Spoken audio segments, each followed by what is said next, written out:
1973 সালের মধ্যেই যারা স্বৈরাচার এবং আওয়ামী অপশাসনের বিরোধিতায় সোচ্চার হয়েছিল তাদেরকে মৃত্যু কিংবা অকথ্য নির্যাতনের মুখোমুখি হতে হয়। 1973 সালে ওই সময় উপমহাদেশের বিশিষ্ট রাজনীতিবিদ, সাহিত্যিক, সাংবাদিক জনাব আবুল মনসুর আহমেদ দৈনিক ইত্তেফাকে বিভিন্ন বিষয়ে কতগুলি গুরুত্বপূর্ণ প্রবন্ধ লিখে অসীম সাহসের পরিচয় দেন। আজ আর এক্সচেঞ্জ অব হার্ট নয়, চাই চেক অব হার্ট শীর্ষক উপসম্পাদকীয় নিবন্ধে তিনি বলেন, মানুষের হৃদয়ে 4 চেম্বারের মতোই আমাদের বাংলাদেশের রাজনীতির সকল ক্ষেত্রে 4টি কোরিয়া চেম্বার রয়েছে। প্রথমত, আমাদের সংবিধান দাঁড়াইয়ে আছে 4টি স্বতন্ত্র মজবুত মূল নৈতিক খুঁটির উপর: গণতন্ত্র, সমাজতন্ত্র, জাতীয়তাবাদ ও ধর্মনিরপেক্ষতা। এই 4টি নৈতিক খুঁটিকে স্বতন্ত্র বলিলাম এই দণ্ডে যে সংবিধান রচয়িতার মধ্যে কেউ কেউ বলেন ওই 4টি খুঁটির এক ঘরের খুঁটি হইতে পারে না। খুঁটিগুলির উচ্চতা সমান নয় বলিয়াই তারা এক ঘরের খুঁটি হইতে পারে না।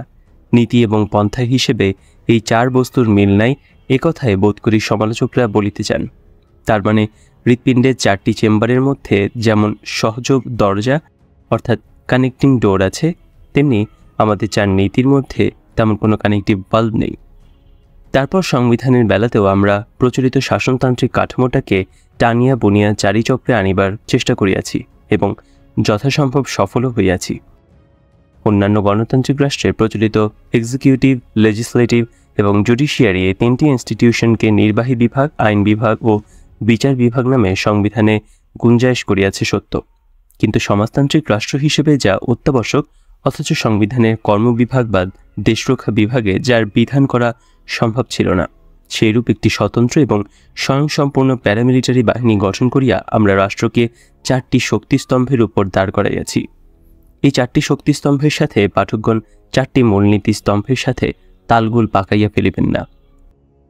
তার এই দীর্ঘ প্রবন্ধে শিল্প কারখানা সম্পর্কে যারা আবুল মনসুর আহমেদ লেখেন, হৃদয়ের 4 চেম্বারের অনুকরণে আমরা শুধু আমাদের জাতীয় জীবনে, রাষ্ট্রীয় জীবনে, পার্টি জীবনে এবং সামাজিক জীবনে 4 বর্ণের প্রবর্তন করিয়াই ক্ষান্ত হই নাই, অর্থনৈতিক জীবনেও উহার সম্প্রসারণ করিয়াছি। মিনস অফ প্রোডাকশন অর্থাৎ উৎপাদন যন্ত্রের মালিকানাকে সংবিধানেই 3 শ্রেণীতে বিভক্ত করিয়াছি, যথা রাষ্ট্রীয় মালিকানা, সমবায় মালিকানা এবং ব্যক্তিগত মালিকানা। এই 3 শ্রেণীর মালিকানা ছাড়া আর সব সম্পত্তি যা প্রোডাক্টিভ নয় সেগুলো অটোমেটিক্যালি ব্যক্তিগত মালিকানায় থাকার ব্যবস্থা করিয়া গোটা সম্পত্তি জগৎকে 4 শ্রেণীতে বিভক্ত করিয়া হৃদয়ের 4 চেম্বারের সামঞ্জস্য বিধান করিয়াছি, যাতে মিল কারখানাদের মিনস অফ প্রোডাকশনকে হরতাল স্ট্রাইকারদের দ্বারা আনপ্রোডাক্টিভ করিয়া অন্য প্রকার মালিকানা সৃষ্টি করিতে কেউ না পারে, এবং ওই পন্থায় 4 প্রকার মূলনীতিতে যাতে কেউ বত্যয় ঘটিতে না পারে সে উদ্দেশ্যে আমরা হরতাল স্ট্রাইককে ন্যাশনালাইজ করিয়া ফেলিয়াছি। সরকারি দল ছাড়া অপর সকলের হরতাল স্ট্রাইক নিষিদ্ধ করিয়া রাখিয়াছি।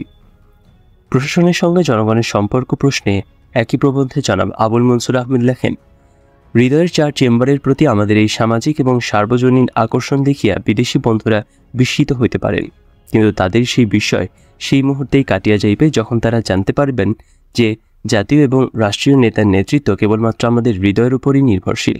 আমাদের নেতা প্রেমিক, তিনি দেশবাসীকে ভালোবাসেন, দেশবাসী তাকে ভালোবাসে। এদেশে নেতা আর জনতার মধ্যে ভালোবাসাবাসী ছাড়া আর কোনো বিষয়ের স্বার্থের সম্পর্ক নাই, পুরোটাই হৃদয়ের ব্যাপার। তাই হৃদয়ের 4 চেম্বারের সাথে মিল রাখিয়াই আমাদের সামগ্রিক জীবনকে 4 ভাগে বিভক্ত করিয়াছি। হৃদয়ের অনুকরণেই আমাদের রাষ্ট্রীয় আর্থিক জীবনকে উপরের তলা, নিচের তলা এই 2 তলায় বিশিষ্ট করিয়াছি। হৃদয়ের অনুকরণেই আমরা উভয় তলাতেই অর্থাৎ অবিকল ভেন্ট্রিক্স উভয়টাতেই লেফট রাইট রাখিয়াছি। সাধারণত নেতারা ভালোবাসাবাসীর ব্যাপারই হৃদয়ের 4 চেম্বারের প্রতি আমাদের আসক্ত করিয়াছে ঠিকই, কিন্তু 4-এর প্রতি আকৃষ্ট হইবার আমাদের আরও কারণ আছে। আমাদের রাষ্ট্র সেকুলার হলেও আমরা নিজেরা আজও ধর্মবিরোধী হই নাই, ধর্ম নিরপেক্ষ হইয়াছি মাত্র। আমাদের মধ্যে বিপুল মেজরিটি লোকই মুসলমান। আমরা মুসলমানেরা এখনও ধর্ম ছাড়ি নাই, তাই 4-এর মায়াও ছাড়িতে পারি নাই। আমাদের 4 কিতাব, 4 কালেমা, 4 ফেরেশতা, 4 মাযহাব, 4 খলিফা, 4 ইমাম, এই অবস্থায় রাষ্ট্রের 4 মূলনীতি, সমাজের 4 মালিকানা নীতি, পলিটিক্সের 4 পার্টি নীতি, এসবে আমাদের আকর্ষণ সহজাত। শুধু মুসলমানরা হইবে কেন, আমাদের দেশের হিন্দুদের ধর্মেও 4-এর প্রাধান্য রইয়াছে। তাদের 4 বেদ, 4 বর্ণ, 4 যুগ, এমনই 4 যোগও আছে। এভাবে আমরা 4-এর গোলকধাঁধায় ঢুকিয়াছি। সরকারি দপ্তরে 4 তাসের কর্মচারী বহাল হওয়ায় বাজারে আমরা 4 কায়দায় ব্যবসা চালু করিয়াছি। কালোবাজারি, মুনাফিখরি, মজুদদারি এবং চোরাচালানি আমরা ছাড়তে পারি না এই চারের মায়াতেই। হার্টের 4 চেম্বারে সবচেয়ে বড় ত্রুটি দেখা দিয়েছে জাতির পিতা এবং তার সন্তানদের সম্পর্কের মধ্যে। জাতির পিতা তার সন্তানদের ভালোবাসেন, সন্তানেরাও পিতাকে ভালোবাসে। সবাই পিতাকে অন্তর দিয়ে ভালোবাসে বলেই তাদের মধ্যে প্রতিযোগিতা, প্রতিদ্বন্দ্বিতা ও পরিণামে খুন খারাপি। জাতির পিতা খুন খারাপি বন্ধ করিতে সন্তানদের প্রথমে অনুরোধ, পরে নির্দেশ, অবশেষে ধমক দিয়েছেন, কিন্তু সন্তানেরা পিতার কথা শুনিতেছে না। পিতা কঠোর হইয়া সন্তানদের শাস্তি দিতে পারিতেছেন না। এটা ঘটিতেছে হৃদয়ের জন্যই, বিশেষত হৃদয়ের 4টি চেম্বারের দোষেই। জাতির পিতার সকলের কল্যাণের জন্য যতই চেঞ্জ অফ হার্টের কথা বলিতেছেন, সন্তানেরা ততই স্টেনগানের সাহায্যে এক্সচেঞ্জ অফ হার্ট করিতেছে। এটা অধিক দিন চলিতে দিলে সকলের হৃদযন্ত্রের ক্রিয়া বন্ধ হইয়া যাইবে। এই প্রবন্ধ প্রকাশিত হইবার পর জনাব মনসুরের উদ্দেশ্যে আওয়ামী লীগের বিভিন্ন মহল থেকে নানা রকমের কটূক্তি শুরু হয়। সংসদে সংবিধান গৃহীত হয়। 10 এপ্রিল 1972 সালে প্রথম জাতীয় সংসদ অধিবেশন অনুষ্ঠিত হয়। পরিতাপের বিষয়, ওই সংসদের সব সংসদরাই ছিলেন পাকিস্তানের সংবিধান এবং জেনারেল ইয়াহিয়া খানের LFO এর আওতায় নির্বাচিত।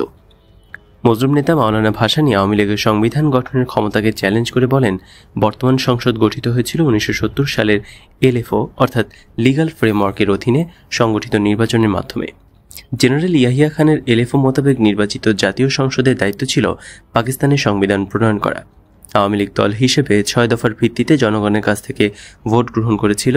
6 দফার দাবি ছিল পাকিস্তানের ভৌগোলিক অখণ্ডতা বজিয়ে রেখে প্রদেশভিত্তিক পূর্ণ স্বায়ত্তশাসন কায়েম করা। অতএব স্বাধীন রাষ্ট্র বাংলাদেশের শাসনতন্ত্র প্রয়োগের কোনো বৈধ অধিকার নেই। তিনি সর্বদলীয় জাতীয় কনভেনশন গঠন করে শাসনতন্ত্র প্রণয়নের দাবি জানান। তিনি বলেন, জাতীয় কনভেনশনে শুধুমাত্র রাজনৈতিক দলগুলোর প্রতিনিধিই থাকবে না, তাতে বিভিন্ন সংগঠন যাদের সদস্যরা জাতীয় স্বাধীনতা সংগ্রামে অংশগ্রহণ করেছেন তাদের প্রতিনিধিদেরও অন্তর্ভুক্ত করতে হবে। এই ধরনের জাতীয় কনভেনশনের দ্বারা প্রণীত সংবিধান পরে গণভোটের মাধ্যমে গৃহীত হবে। আওয়ামী লীগ সরকার ওই প্রতিবাদে কর্ণপাত না করে 12 অক্টোবরের সংসদ অধিবেশনে তৎকালীন আইনমন্ত্রী ডক্টর কামাল হোসেন প্রণীত সংবিধান গৃহীত হয়। যদিও সংবিধানে সরাসরিভাবে মুজিববাদের উল্লেখ ছিল না, তবুও মুজিববাদের মূলনীতির উপর তথা ভারতীয় সংবিধানের নীতিমালার উপর ভিত্তি করে গঠিত হয়েছিল স্বাধীন বাংলাদেশের প্রথম সংবিধান বা শাসনতন্ত্র। সরকার ঘোষণা করল দেশের সমাজতন্ত্র প্রবর্তন করা হবে, কিন্তু সংবিধানের 42 নং ধারার মাধ্যমে ব্যক্তি মালিকানা বজিয়ে রাখা হলো। 35, 37, 39 নং ধারার মাধ্যমে অতি চতুরতার সাথে মানুষের মানবিক অধিকারসমূহ কেড়ে নেওয়া হলো। আওয়ামী লীগ বিরোধী শক্তিকে অতি নির্দয়ভাবে উৎপাটন করার জন্য সংবিধানের 63-র 3 ধারা সংযোজিত করে। জননিরাপত্তার নামে আইয়ুব শাহীর বর্বরচিত আচরণের মতোই মুজিব নেতৃত্বে বিনা বিচারে আটক এবং মিল কারখানায়, অফিস আদালতে ধর্মঘট নিষিদ্ধ করার বিধানও সংবিধানে রাখা হয়। শেখ মুজিব গণতন্ত্রকে হত্যা করে। সর্বশেষে শেখ মুজিব তার ক্ষমতা কুক্ষিগত করার জন্য গণতন্ত্রকে হত্যা করে জাতির উপর বাকশালী একনায়কত্ব চাপিয়ে দেয়। বাংলাদেশে কৃষক শ্রমিক আওয়ামী লীগের বাকশাল একদলীয় স্বৈরতান্ত্রিক শাসন ব্যবস্থার বীজ নিহিত ছিল 1972 সালের 7 মার্চ রক্ষী বাহিনীর আদেশ জারি করার মধ্যে দিয়ে। জাতীয় রক্ষী বাহিনীকে বিনা ওয়ারেন্টে ধরপাকড় এবং তল্লাশির ক্ষমতা দেওয়া হয়েছিল ওই আদেশের মাধ্যমে। দেশের সার্বিক পরিস্থিতির দ্রুত অবনতির মুখে 24 ডিসেম্বর 1973 সালে প্রেসিডেন্ট জাস্টিস আবু সাইদ চৌধুরীকে বিদায় নিতে হয়। 14 জানুয়ারি 1974 সালে সংসদে অধিবেশন বসে। আব্দুল মালিক উকিলকে স্পিকার হিসেবে মনোনয়ন দেওয়া হয়। 24 জানুয়ারি 1974 হ্যাঁ ভোটের মাধ্যমে জাতীয় রক্ষী বাহিনী আইন পাশ করা হয়। 13 জানুয়ারি 1975 সারা দেশে জরুরি অবস্থা ঘোষণা করা হয়। একই দিন বিশেষ ক্ষমতা অর্ডিন্যান্স জারি করা হয় এবং সংবিধানের কতিপয় ধারা স্থগিত ঘোষণা করা হয়। সভা সমাবেশ নিষিদ্ধ ঘোষণা করা হয়। 6 জানুয়ারি 75 এক ঘোষণায় বলা হয় যে সরকারি কর্মচারীরা সমবায় সমিতি ছাড়া অন্য কোনো সংগঠনের সদস্য হতে পারবে না। এছাড়া 48 ঘন্টার মধ্যে দেয়ালের সব পোস্টার মুছে ফেলার নির্দেশ দেওয়া হয়। এরপর 20 জানুয়ারি বসে বাংলাদেশের রাজনৈতিক ইতিহাসে সংগঠিত সেই কলঙ্কিত অধিবেশন। 25 জানুয়ারি সংসদে কোনো রকম বিতর্ক ছাড়া গণতন্ত্রকে পুরোপুরিভাবে সমাহিত করে পাশ করানো হয় 4র্থ সংশোধনী। মাত্র একবেলা সেই অধিবেশনে স্পিকার ছিলেন জনাব আব্দুল মালিক উকিল। 4র্থ সংশোধনীতে বলা হয় যে রাষ্ট্রপতি, প্রধানমন্ত্রী থেকে শুরু করে সব মন্ত্রী নিয়োগ করতে পারবেন। প্রধানমন্ত্রী বা মন্ত্রীরা সংসদ সদস্য না হলে ভোট দিতে পারবেন না। প্রতিমন্ত্রী বা উপমন্ত্রী সংসদ সদস্য হবেন তেমন কোনো বাধ্যবাধকতা নেই। মন্ত্রিপরিষদ রাষ্ট্রপতিকে পরামর্শ দিতে পারেন, তবে রাষ্ট্রপতি তা কার্যকর করলেন কি করলেন না সেই সংক্রান্ত ব্যাপারে আদালতে কোনো প্রশ্ন তোলা যাবে না। এই অধিবেশনে জরুরি ক্ষমতা বিল কোনো আলোচনা ছাড়াই আইনে পরিণত হয়। 25শে জানুয়ারি দুপুর 1:15 এক সংক্ষিপ্ত অধিবেশনে জারিকৃত চতুর্থ সংশোধনীতে বলা হয়, এই আইন প্রণয়নের পূর্বে যিনি বাংলাদেশের রাষ্ট্রপতি পদে অধিষ্ঠিত ছিলেন তিনি রাষ্ট্রপতি পদে থাকবেন না এবং রাষ্ট্রপতির পদ শূন্য হবে। শেখ মুজিবুর রহমান বাংলাদেশের রাষ্ট্রপতি হবেন এবং রাষ্ট্রপতির কার্যভার গ্রহণ করবেন। এই আইন প্রবর্তনের ফলে তিনি বাংলাদেশের রাষ্ট্রপতির পদে বহাল থাকবেন এমনইভাবে যেন তিনি এই আইনের দ্বারা সংশোধিত সংবিধানের অধীনে রাষ্ট্রপতি নির্বাচিত হয়েছেন। সংশোধিত সংবিধান অনুযায়ী বাংলাদেশে একজন রাষ্ট্রপতি ও একজন উপরাষ্ট্রপতি থাকবেন। রাষ্ট্রপতি প্রত্যক্ষ নির্বাচনের মাধ্যমে নির্বাচিত হবেন। কার্যকালের মেয়াদ 5 বছর। প্রজাতন্ত্রের নির্বাহী ক্ষমতা রাষ্ট্রপতির হাতেই থাকবে। তিনি প্রত্যক্ষভাবে অথবা তার অধীনস্থ কর্মচারীর মাধ্যমে যেই ক্ষমতা নির্ধারণ করবেন, উপরাষ্ট্রপতি শুধুমাত্র সেই ক্ষমতাই প্রয়োগ করতে পারবেন। রাষ্ট্রপতিকে তার দায়িত্ব পালনে সাহায্য এবং পরামর্শ দানের জন্য একটি মন্ত্রিপরিষদ থাকবে। রাষ্ট্রপতি তার বিবেচনায় সংসদ সদস্যদের মধ্যে থেকে কিংবা সংসদ সদস্য হওয়ার যোগ্য এরূপ ব্যক্তিদের মধ্যে হতে একজন প্রধানমন্ত্রী আবশ্যক মনে করলে অন্যান্য মন্ত্রী এবং প্রতিমন্ত্রী উপমন্ত্রী নিয়োগ করতে পারবেন। প্রত্যেক মন্ত্রী সংসদে বক্তৃতা করতে এবং কার্যাবলীতে অংশ নিতে পারবেন, তবে তিনি যদি সংসদ সদস্য না হন তাহলে ভোটদান করতে পারবেন না। রাষ্ট্রপতি মন্ত্রিপরিষদের সভায় সভাপতিত্ব করবেন অথবা তার নির্দেশে উপরাষ্ট্রপতি বা প্রধানমন্ত্রী ওই সভায় সভাপতিত্ব করতে পারবেন। মন্ত্রীগণ রাষ্ট্রপতির ইচ্ছা অনুযায়ী নির্ধারিত সময়সীমা পর্যন্ত স্বীয় পদে বহাল থাকবেন।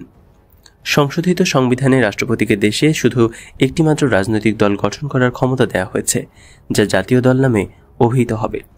সংশোধনীতে কার্যভারকালে তার বিরুদ্ধে কোনো আদালতে কোনো ফৌজদারি কার্যধারা দায়ের করা বা চালু রাখা যাবে না এবং তার গ্রেফতার করা বা কারাবাসের জন্য কোনো আদালত হতে পরোয়ানা জারি করা যাবে না। জাতীয় দলের ঘোষণায় বলা হয়, কোনো ব্যক্তি জাতীয় দল ছাড়া অন্য কোনো রাজনৈতিক দল গঠন কিংবা ভিন্ন ধারার কোনো রাজনৈতিক কার্যকলাপে অংশগ্রহণ করতে পারবেন না। ওই সংশোধনীর পক্ষে 294 জন সাংসদ ভোট দেন, কেউ বিরোধিতা করেননি। সংসদে 2 ঘন্টা 5 মিনিট স্থায়ী ওই অধিবেশনে স্পিকার ছিলেন আব্দুল মালেক উকিল। বিলের বিরোধিতা করে 3 জন বিরোধী ও 1 জন স্বতন্ত্র সদস্য ওয়াকআউট করেন। এরা হলেন জাসদের আবদুল্লাহ সরকার, আব্দুস সাত্তার মঈনুদ্দিন আহমেদ এবং স্বতন্ত্র সাংসদ মানবেন্দ্র নারায়ণ লারমা। আতাউর রহমান খান আগেই সংসদ অধিবেশন থেকে বেরিয়ে আসেন। বিলটি উত্থাপন করা হলে আওয়ামী লীগের দলীয় চিফ হুইপ শাহ মোয়াজ্জেম হোসেন মৌলিক অধিকার স্থগিত রাখার প্রেক্ষিতে কোনো প্রস্তাব উত্থাপনের সুযোগ না দেবার আহ্বান জানান। এই পর্যায়ে বাংলাদেশ জাতীয় লীগের জনাব আতাউর রহমান খান বৈধতার প্রশ্ন উত্থাপন করে আলোচনার সুযোগ দানের জন্য স্পিকার জনাব মালেক উকিলকে অনুরোধ করেন, কিন্তু স্পিকার তা নাকচ করে দেন। পরে কণ্ঠভোটে চিফ হুইপের প্রস্তাব গৃহীত হয়। তারপর আইনমন্ত্রী মনোরঞ্জন ধর সংসদে জরুরি ক্ষমতা বিল 1975 পেশ করেন। চিফ হুইপ এক্ষেত্রেও মৌলিক অধিকার স্থগিতকরণ বিধি প্রয়োগ না করার আবেদন জানালে বিষয়টি কণ্ঠভোটে পাশ হয়। এখানে একটি বিষয় বিশেষ করে প্রণিধানযোগ্য। যদিও বিলটি সংসদে বিনা বাধায় পাশ হয়, তবে গণতন্ত্রের বিকল্প একনায়কত্বের প্রশ্নে আওয়ামী লীগের মধ্যেও দ্বিমত পরিলক্ষিত হয়। 24শে ফেব্রুয়ারি 1975 রাষ্ট্রপতি শেখ মুজিবুর রহমান এক আদেশ বলে দেশে একটিমাত্র রাজনৈতিক দল বাংলাদেশ কৃষক শ্রমিক আওয়ামী লীগ বা বাকশাল গঠন করেন এবং নিজেকে দলীয় চেয়ারম্যান ঘোষণা করেন। ঘোষণার 3 নং আদেশে বলা হয়, রাষ্ট্রপতি অন্য কোনো নির্দেশ না দেওয়া পর্যন্ত জাতীয় সংসদের অবলুপ্ত আওয়ামী লীগের দলীয় সকল সদস্য, মন্ত্রিপরিষদের সদস্যবৃন্দ, প্রতিমন্ত্রী, উপমন্ত্রী সবাই বাংলাদেশ কৃষক শ্রমিক আওয়ামী লীগের সদস্য বলে গণ্য হবেন। এই আদেশ অমান্য করে বাকশালে যোগদান না করার সিদ্ধান্ত গ্রহণ করে বঙ্গবীর জনাব ওসমানী এবং ব্যারিস্টার মইনুল হোসেন তাদের সাংসদ পদে ইস্তফা দেন। বঙ্গবীর জেনারেল ওসমানী এবং জনাব মইনুল হোসেন যখন বিরোধিতা করে পদত্যাগ করেন, তখন সুযোগ সন্ধানীদের অনেকেই বাকশালে যোগদান করার জন্য লাইন দিয়েছিল। বাংলাদেশ কমিউনিস্ট পার্টির সাধারণ সম্পাদক মোহাম্মদ ফরহাদ ও মোজাফফর ন্যাব শেখ মুজিবের একদলীয় শাসন ব্যবস্থা প্রণয়নকে অভিনন্দন জানান। তথাকথিত জাতীয় দল গঠিত হওয়ার ফলে দেশের সব রাজনৈতিক দলের বিলুপ্তি ঘটে। আওয়ামী লীগ, মুজাফফর ন্যাব এবং মনি সিংয়ের কমিউনিস্ট পার্টি সামগ্রিকভাবে বাকশালে যোগদান করেন। সংসদের বিরোধী দলের 8 জন সদস্যের মধ্যে 4 জন বাকশালে যোগদান করেন। প্রবীণ নেতা জনাব আতাউর রহমান খানও বাকশালে যোগদান করেন। সুবিধাবাদী চরিত্র এবং রাজনীতির এক নজিরবিহীন দৃষ্টান্ত স্থাপন করেন তিনি। 2রা জুন 1975 সালে বাকশালে যোগদানের জন্য শেখ মুজিবুর রহমানের কাছে 9 জন সম্পাদক আবেদন পেশ করেন। তারা হলেন বাংলাদেশ অবজারভার সম্পাদক ওবায়দুল হক, জনাব নুরুল ইসলাম পাটোয়ারি, দৈনিক সংবাদের ভারপ্রাপ্ত সম্পাদক বজলুর রহমান, মর্নিং নিউজের সম্পাদক জনাব শামসুল হুদা, বাসসের প্রধান সম্পাদক জাওয়াদুল করিম, বাংলাদেশ টাইমস এবং বাংলার বাণীর নির্বাহী সম্পাদক শহীদুল হক, দৈনিক ইত্তেফাকের সম্পাদক জনাব আনোয়ার হোসেন মঞ্জু এবং বিপিআই সম্পাদক জনাব মিজানুর রহমান। 6 জুন 1975 সালে বাকশালের সাংগঠনিক কাঠামো এবং গঠনতন্ত্র ঘোষণা করা হয়। তাতে দলের মহাসচিব মনোনীত হন মনসুর আলী, সচিব হন জিল্লুর রহমান, শেখ ফজলুল হক মনি এবং আব্দুর রাজ্জাক। ওই দিন বাকশালের কেন্দ্রীয় কমিটির সদস্য হিসেবে 115 জনের নাম ঘোষণা করা হয়। তাতে উপরাষ্ট্রপতি, প্রধানমন্ত্রী, স্পিকার, ডেপুটি স্পিকার, মন্ত্রী, প্রতিমন্ত্রী, উপমন্ত্রী, সশস্ত্র বাহিনীর প্রধানরা, বিডিআরের মহাপরিচালক, রক্ষী বাহিনীর পরিচালক, সরকারের বিভিন্ন মন্ত্রণালয়ের সচিব প্রমুখকে অন্তর্ভুক্ত করা হয়। দলের কার্যনির্বাহী পরিষদে থাকেন শেখ মুজিবুর রহমান, সৈয়দ নজরুল ইসলাম, মনসুর আলী, খন্দকার মোশতাক আহমেদ, আবু হাসনাত মোহাম্মদ কামরুজ্জামান, আব্দুল মালিক উকিল, অধ্যাপক ইউসুফ আলী, মনোরঞ্জন ধর, Mohiuddin Ahmed, Gazi Golam Mostafa, Zillur Rahman, Sheikh Fazlul Haq Moni, Abdur Razzak.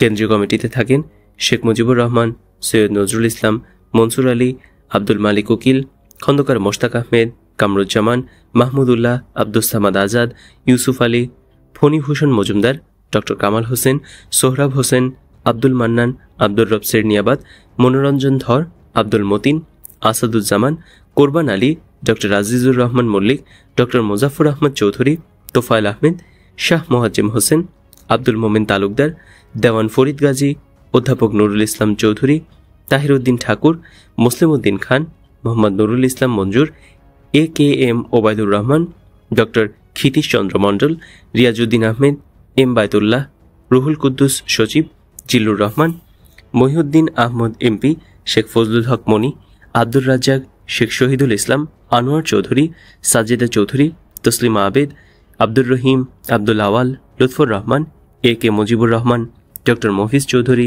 Doctor Alauddin, doctor Ahsanul Haq, Roushan Ali, Azizur Rahman Akkas, Sheikh Abdul Aziz, Salauddin Yusuf, Michael Sushil Adhikari, Kazi Abdul Hashem, Molla Jalal Uddin, Shamsuddin Molla, Gourchandra বালা, কাজী Golam Mostafa, Shamsul Haq, Shamsuzzoha, Rafiquddin Bhuiyan, Syed Ahmad, Shamsur Rahman Khan, Nurul Haq, M A. Wahab, captain Sujjat Ali, M R. Siddique, Chittaranjan Sutar, Syeda Razia Banu, Ataur Rahman Khan, Khandakar Mohammad Ilyas, Shong Prushain, অধ্যাপক মোজাফফর আহমদ, আতাউর রহমান, পীর হাবিবুর রহমান, সৈয়দ আলতাফ হোসেন, মোহাম্মদ ফরহাদ, মতিয়া চৌধুরী, হাজি দানেশ, তৌফিক ইমাম সচিব, নুরুল ইসলাম, ফয়েজউদ্দিন সচিব, মাহবুবুর রহমান সচিব, আব্দুল খালেক, মুজিবুল হক সচিব, আব্দুর রহিম সচিব, মইনুল ইসলাম সচিব, শহীদুজ্জামান সচিব, আনিসুজ্জামান সচিব, ডক্টর এ সাত্তার সচিব, এম.এ. সামাদ সচিব, আবু তাহের সচিব,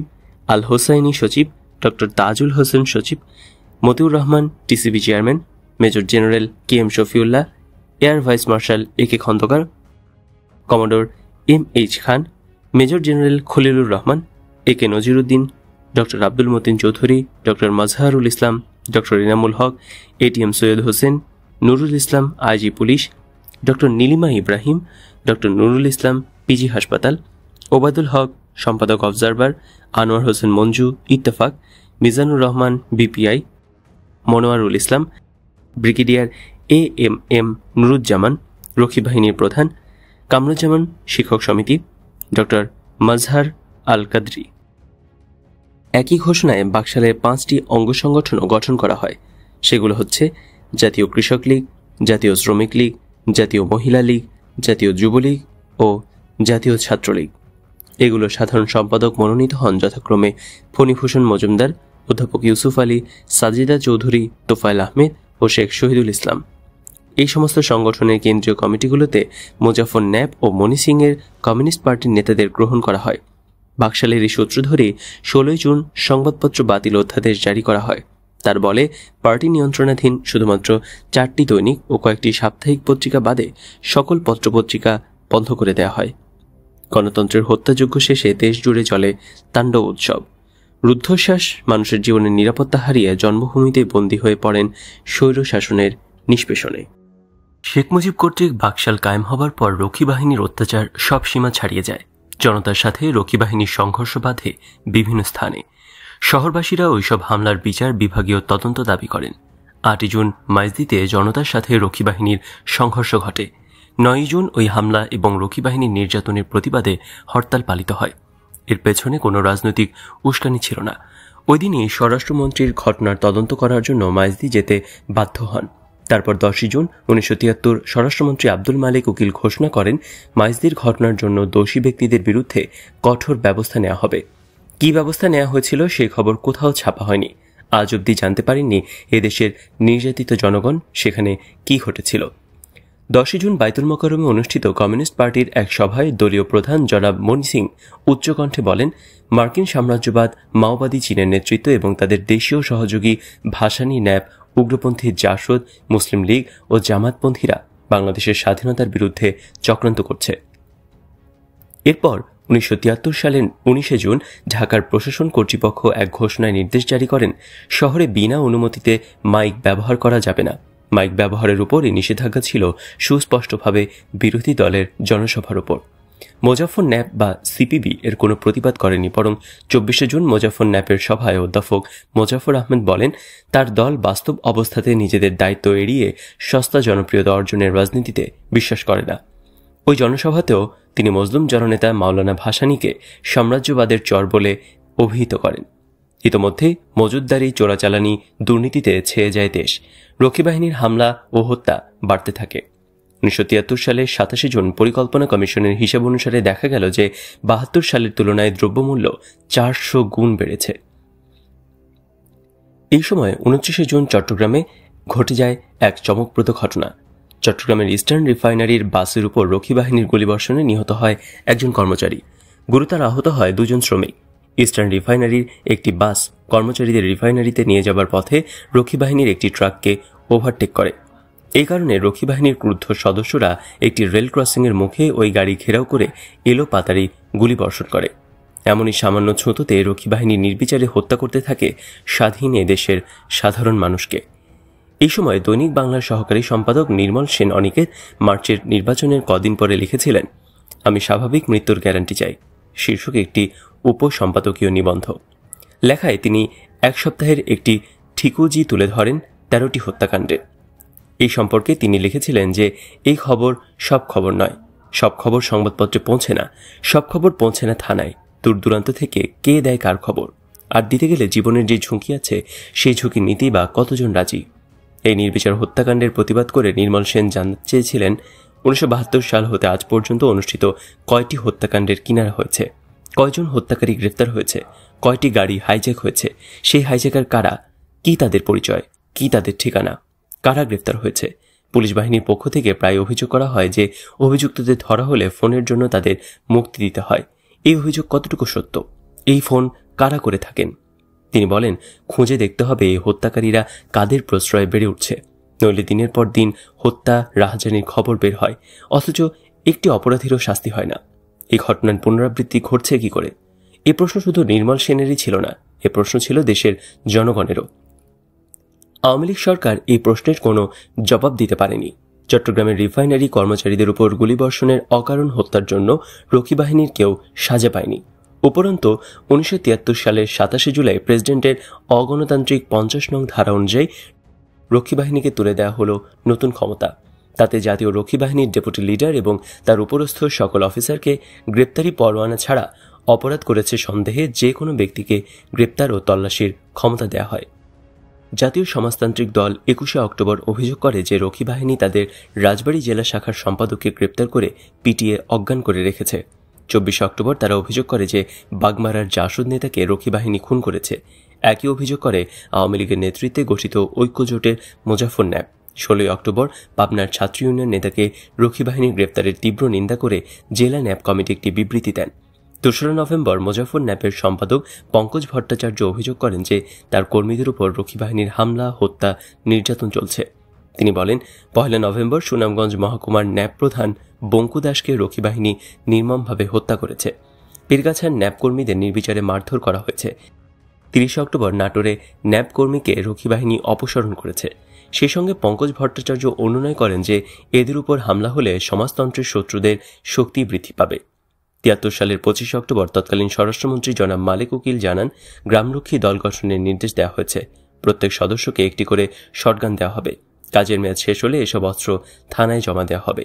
তিনি আরও পরিষ্কার করে বলেন, এই ব্যাপারে মহকুমা হাকিমের অনুমোদন সাপেক্ষে স্থানীয় প্রভাবশালী ও নেতৃস্থানীয় ব্যক্তি এবং এমপির সাথে আলোচনা করে গ্রামরক্ষী দল গঠনের জন্য ওসির প্রতি নির্দেশ দেওয়া হয়েছে।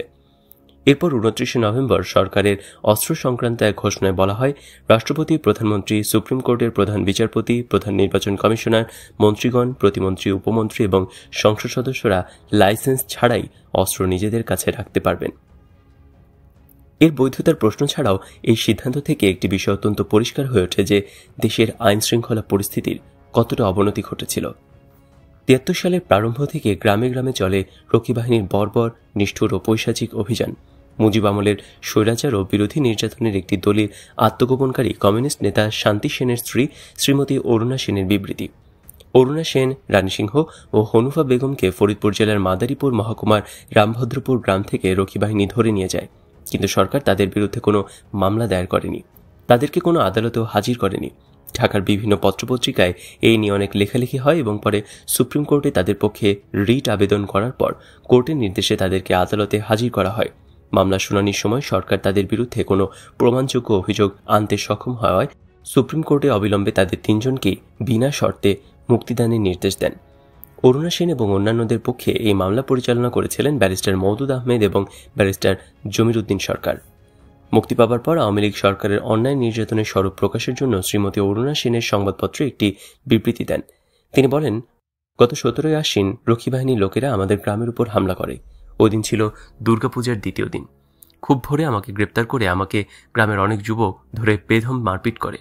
লক্ষণ নামের একটি কলেজ ছাত্র আমাকে ধরে তারা নড়িয়া রক্ষী বাহিনীর ক্যাম্পে নিয়ে যায়। সেখানে আমাকে জিজ্ঞাসা করে আমার স্বামী শান্তি সেন এবং পুত্র চঞ্চল সেন কোথায়।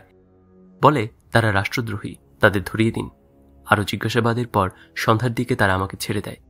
লক্ষণকে সেদিন রেখে পরদিন ছেড়ে দেয়। সে যখন বাড়ি ফেরে দেখি বেধম মারের ফলে সে গুরুতর রূপে আহত ও অসুস্থ হয়ে পড়েছে। 4-5 দিন পর আবার তারা আমাদের গ্রামের উপর হামলা চালায়। অনেক বাড়ি তল্লাশি করে, অনেককে মারধর করে। কৃষ্ণ ও ফজলু নামের 2 জন যুবককে তারা মারতে মারতে নিয়ে যায়।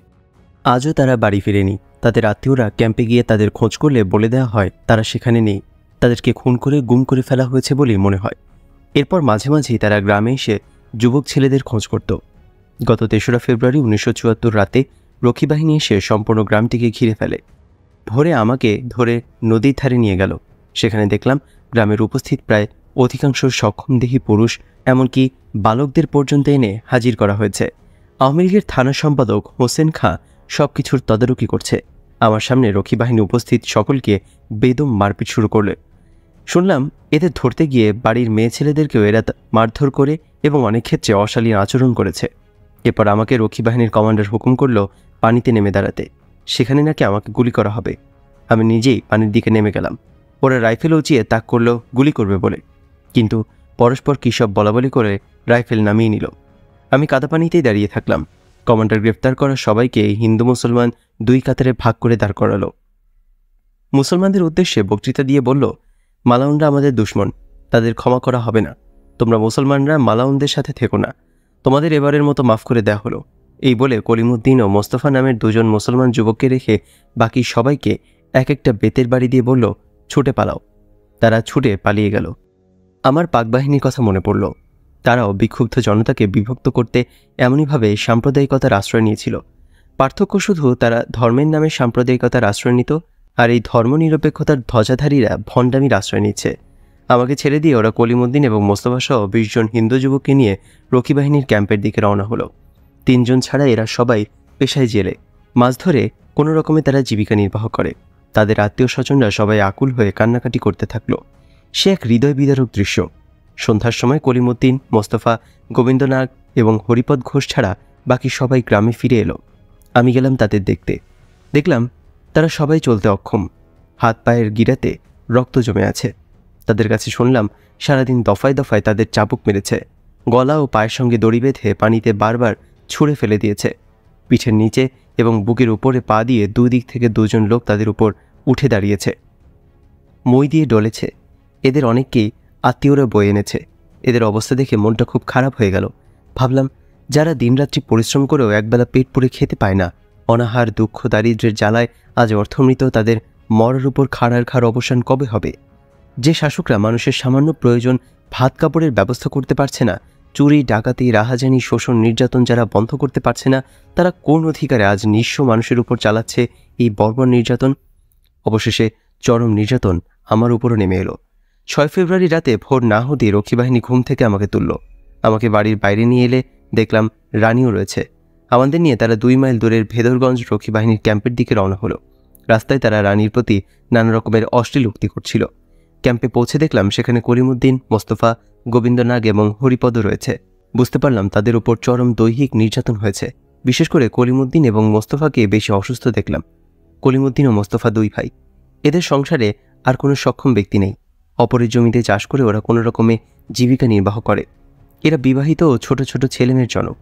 আমরা ক্যাম্পে আসতেই অনেক রক্ষী বাহিনী এসে আমাদের ঘিরে দাঁড়ালো। কেউ অশ্লীল মন্তব্য করে, কেউ চুল ধরে টানে, কেউ চড় মারে, কেউ খোঁচা দেয়। এমন সব বর্বরতা। কিছুক্ষণ পর আমাদের রোদের মধ্যে বসিয়ে রেখে তারা চলে গেল। সন্ধ্যায় আমাকে উপরে দোতলায় নিয়ে গেল। কিছুক্ষণ পরেই শুনলাম রানীর হৃদয় বিদারী চিৎকার। প্রায় আধ ঘন্টা পর আর্তনাদ স্তিমিত হয়ে থেমে গেল। নিস্তব্ধ রাতের অন্ধকার ভেদ করে ভেসে আসছিল বেতের সপাং সপাং শব্দ আর পাশবিক গর্জন। রানীকে যখন এনে তারা কামরার মধ্যে ফেলল, রাত্রি তখন কত জানি না। রানীর অচৈতন্য দেহ তখন বেতের ঘায়ে ক্ষতবিক্ষত, রক্ত ঝরছে। জ্ঞান ফিরলে রানী পানি চাইল। আমি তাকে পানি খাওয়ালাম। রানী আস্তে আস্তে কথা বলতে পারল। রাত্রি তখন ভোর হয়ে এসেছে। রানীর মুখে শুনলাম উপরে ভেদরগঞ্জ এবং ড্যামুডার আওয়ামী লীগ সম্পাদকরা এবং ওই 2 স্থানের ক্যাম্প কমান্ডাররা উপস্থিত ছিল। তারা শান্তিসেন এবং চঞ্চলকে ধরিয়ে দিতে বলে এবং অস্ত্র কোথায় আছে জিজ্ঞাসা করে। রানী কিছুই জানে না বলায় তাকে এমন সব অশ্লীল কথা বলে যা কোনো সভ্য মানুষের পক্ষে বলা তো দূরের কথা, কল্পনা করাও সম্ভব নয়। কিছুক্ষণ জিজ্ঞাসাবাদ ও গালিবর্ষণের পর ভেদরগঞ্জ ক্যাম্প কমান্ডার বেত দিয়ে তার উপর ঝাঁপিয়ে পড়ে এলোপাতারি এমন পেটাতে থাকে যে 3খানা বেত ভেঙে যায়। আবারও জিজ্ঞাসা করে শান্তি ও চঞ্চল কোথায়। রানীর একই উত্তর। ক্ষিপ্ত হয়ে রানীকে তারা সিলিংয়ের সাথে ঝুলিয়ে দেয় এবং 2 কমান্ডার এবার একই সাথে চাবুক দিয়ে পেটাতে শুরু করে। মারার সময় অসহ্য যন্ত্রণায় রানী বলেছিল, আমাকে এভাবে না মেরে গুলি করে মেরে ফেলুন। জবাবে একজন বলে, সরকারের একটা গুলির দাম আছে, তোকে 7 দিন ধরে পিটিয়ে মেরে ফেলব। এখন পর্যন্ত মারার দেখেছোটা কি? অল্পক্ষণ পরে রানী অচেতন হয়ে পড়ে, কিন্তু তাদের চাবুক চালানো বন্ধ হয়নি। যখন জ্ঞান ফেরে রানী দেখে সে মেঝেতে পড়ে আছে। পানি চাইলে তারা তাকে পানি দেয় নাই। 8 ফেব্রুয়ারি প্রথমে আমাকে এবং পরে রানীকে দোতলায় নেওয়া হয়। সেখানে উপস্থিত ছিলেন ড্যামুডার আওয়ামী লীগ সেক্রেটারি ফজলু মিয়া ও ভেদরগঞ্জ সেক্রেটারি হোসেন খান। তারা চেয়ারে বসে আছেন। আমাকে বলল, তোমার স্বামী ও ছেলেকে ধরিয়ে দাও। অস্ত্র কোথায় আছে বলে দাও। তারা ডাকাত, অস্ত্র দিয়ে ডাকাতি করে। আমি বললাম, তারা ডাকাত না, তারা সৎ দেশপ্রেমিক। আমার স্বামী রাজনীতি করেন, একথা কে না জানে। দেশের সাধারণ লোকের অতি প্রিয় এবং শ্রদ্ধেয় তিনি। রানীকে তারা একই প্রশ্ন করেন। রানী কিছুই জানে না বলায় তারা ক্ষিপ্ত হয়ে ওঠে। ড্যামুডা ক্যাম্পের কমান্ডার করম আলী এবং ভেদরগঞ্জ ক্যাম্প কমান্ডার ফজলুর রহমান আমাদের অশ্লীল গালাগাল দিতে শুরু করে এবং আমাকে ও রানীকে একসঙ্গে ঝুলিয়ে দিয়ে রানীর বস্ত্র খুলে নেয়। তারপর আমাদের দুজনকে দুদিক থেকে চাবুক মারতে থাকে। জ্ঞান হারিয়ে ফেলি। জ্ঞান হলে দেখি দুজনই মেঝেতে পড়ে আছি। রানীর সর্বাঙ্গ দিয়ে রক্ত ছড়ছে। আমার গায়ে কাপড় থাকায় অপেক্ষাকৃত কম আহত হয়েছি। তবু এই রুগ্ন বৃদ্ধ দেহে এই আঘাতই মর্মান্তিক। সর্বাঙ্গ ব্যথায় জর্জরিত, তৃষ্ণায় বুক শুকিয়ে যাচ্ছে, নড়বার ক্ষমতা নেই। ওরা আমাদের দিকে তাকিয়ে নারকীয় হাসি হাসছে। এদের হুকুমে 2জন সিপাহী আমাকে টেনে তুলল। আমি অতি কষ্টে দাঁড়াতে পারলাম, রানী পারল না। 2জন রক্ষী তার 2 বগলের নিচে হাত দিয়ে তাকে টেনে তুলল এবং তার গায়ে কাপড় জড়িয়ে দিল। তারপর টানতে টানতে নিচে নামিয়ে নিয়ে এলো। কমান্ডার পেছন থেকে নির্দেশ দেয়, ওকে ভালো করে হাঁটা, নয়তো মরে যাবে। সকালে কমান্ডার কয়েকজন রক্ষী সহ রানীকে নিয়ে গ্রামের দিকে রওনা হলো। বলল, বাঁচবি তো না, চল তোর মাকে দেখিয়ে আনি। রানীর সর্বাঙ্গ ফুলে কালো হয়ে গিয়েছে, পা ফেলবার ক্ষমতা নেই। সে অবস্থায় তাকে হ্যাঁচড়াতে হ্যাঁচড়াতে 2 মাইল পথ টেনে নিয়ে যাওয়া হলো। রানীর মা রানীকে দেখিয়ে অজ্ঞান হয়ে যান। কমান্ডার রানীকে তার মার মাথায় পানি দিতে বলল। রানীর মার জ্ঞান এলে রানীর চেহারা এমন কেন জিজ্ঞেস করায় কমান্ডার বলে, পুকুর ঘাটে পড়ে গিয়ে আঘাত পেয়েছে। রানীকে ছেড়ে দেবার অনুরোধ জানালে কমান্ডার বলে, খাসি খাওয়ালে ফিরিয়ে দিয়ে যাব। এরপর আবারও 2 মাইল রাস্তা হেঁচড়াতে হেঁচড়াতে তাকে ক্যাম্পে ফিরিয়ে আনা হলো। ওই দিন ছিল 9 ফেব্রুয়ারি 1974। হনুফাকেও তারা ধরে নিয়ে এলো ওই দিন। করিম নামের আরেকটি কৃষক যুবককেও ওরা ধরে এনেছে দেখলাম রামভদ্রপুর থেকে। তাকে এত মারা হয়েছে যে তার অবস্থা অত্যন্ত সঙ্গীন। নড়িয়া থানার পণ্ডিতসার থেকেও একজন স্কুল শিক্ষক এবং 2 জন যুবককে এনেছে দেখলাম। বিপ্লব নামের একটি ছেলে নাকি মারের চোটে পথেই মারা যায়। রক্ষী বাহিনীর সিপাহীরা বলাবলি করছিল। একজন জল্লাদ গর্জন করে বলছিল, দেখ এখনো হাতে রক্ত লেগে আছে। শুনেছি মতি নামের আরেকটি যুবককেও তারা পিটিয়ে মেরেছে। আর আমাদের ধরে আনার 2 দিন আগে কৃষি ব্যাংকের পিয়ন আলতাফকে পিটাবার পর হাত পা বেঁধে দোতলার ছাদ থেকে ফেলে মারা হয়েছে। 9 তারিখ দুপুরে অল্প পরে তারা হনুফা, রানী এবং আমাকে নিয়ে গেল পুকুরের ধারে। সেখানে আমাদের এক দফা বেত দিয়ে পিটিয়ে চুবানোর জন্য পানিতে নামালো। প্রথমে ওরা আমাদের সাঁতরাতে বাধ্য করল। আমরা ক্লান্ত হয়ে কিনারায় উঠতে চেষ্টা করি। ওরা বাঁশ দিয়ে ঠেলে দূরে সরিয়ে দেয়। পরিশ্রান্ত হয়ে যখন আমরা সাঁতরাতে পারছি না তখন পানি থেকে তুলে আবার বেত মারতে থাকে। শেষের দিকে আমরা যখন আর সাঁতরাতে পারছিলাম না তখন আমাদের পানিতে ডুবিয়ে দেহের উপর 2 পা দিয়ে দাঁড়িয়ে থাকত। এভাবে আমাদের 3 দফা পেটানো ও চুবানো হয়। কিছুক্ষণ আগেই করিম মারের চোটে মরে গিয়েছে। আমাদের সঙ্গে আরেকটি অল্পবয়সী যুবককে চুবিয়ে অচেতন করে ফেলেছিল। তাকে খাটলার উপর ফেলে রাখে। আমার আঁচল দিয়ে গা মোছানোর সময় হঠাৎ ছেলেটি চোখ খুলে তাকায়। আমি চোখের জল রাখতে পারলাম না। রক্ষীরা তাকে সরিয়ে নিয়ে যায়। পরে শুনেছি ছেলেটাকে নাকি মেরে ফেলেছে। সন্ধ্যার অল্প আগে আমাদের পানি থেকে তুলে ভেজা কাপড়েই থাকতে বাধ্য করল। দারুণ শীতে আমরা কাঁপছি। প্রচণ্ড জ্বর এসে গেছে সকলের। এমনই করে রাতভর ছালার জটের উপর পড়ে থাকলাম। পরদিন রাতে রানীকে আবারও নিয়ে গেল দোতলায়। সেখানে আবারও তাকে ঝুলিয়ে বেত মারল। 11 তারিখে আবারও রানীর উপর চলল একই অত্যাচার। রানী জ্ঞান হারালো। রক্ষী সিপাহীদের বলাবলি করতে শুনলাম রানী মরে গিয়েছে। রানীর কাছে শুনলাম তার যখন জ্ঞান হলো তখন সে দেখে তার পাশে ডাক্তার বসা। রানী জিজ্ঞেস করে, আপনি কে? আমি কোথায়? ডাক্তার জবাব দেয়, আমি ডাক্তার, তুমি কথা বলো না। কিছুক্ষণ পরে ডাক্তার চলে গেলে রানীকে তারা ধরাধরি করে নিচে আমাদের কাছে নিয়ে এলো। একজন সিপাহী রানী এবং হনুফাকে বলল, তোরা তো মরেই যাবি, তার আগে আমরা প্রতি রাতে 5 জন করে তোদের ভোগ করব। তারা অবশ্য ভোগ শব্দটি বলে নাই, বলেছিল অতি অশ্লীল কথা। একদিন রাতে 2 জন রক্ষী সিপাহী ঘরে ঢুকে আলো নিভিয়ে দেয় এবং রানী ও হনুফার মুখ চেপে ধরে। ধস্তাধস্তি করে তারা ছুটে গিয়ে চিৎকার করে। চিৎকার শুনে ক্যাম্পের অন্য রক্ষীরা ছুটে আসে, কমান্ডাররাও আসে। ওরা তাকে সব বললে সে বলে, খবরদার, এই কথা প্রকাশ করবি না, তাহলে মেরে ফেলব। রক্ষী সিপাহীদের কারো কারো মাঝে মানবতার লক্ষণ পাচ্ছিলাম। তাদেরই একজন সিপাহীকে জিজ্ঞেস করলাম, তুমি কি পর্যন্ত লেখাপড়া করেছ? প্রশ্ন শুনে সে চমকে উঠল। বলল, বাংলাদেশে লেখাপড়া দিয়ে কি করব? আমরা জল্লাদ, জল্লাদের আবার লেখাপড়ার কি দরকার? এই বলে সে দেয় ছুট। মনে হয় যেন চাবুক খেয়ে একটি ছাগল ছুটে পালালো। রক্ষী সিপাহীদের কানাঘুষায় শুনেছিলাম আমাকে আর হনুফাকে অন্য কোথাও পাঠিয়ে দেবে আর রানী ও অন্যান্য পুরুষ বন্দীকে মেরে ফেলা হবে। 12 ফেব্রুয়ারি আমাকে এবং হনুফাকে নিয়ে রক্ষীরা রওনা দিল। আমরা রানীকে ফেলে যেতে আপত্তি জানালাম। রানীও আমাদের সাথে যেতে খুব কান্নাকাটি করছিল। কমান্ডারের কাছে অনুনয় বিনয় করছিলাম। কমান্ডার তার সহকর্মীদের সাথে কি যেন আলাপ করে সেদিন আমাদের পাঠানো স্থগিত করল। 12 তারিখ রাতেও ওরা আবার রানীকে ঝুলিয়ে হান্টার দিয়ে পেটায়।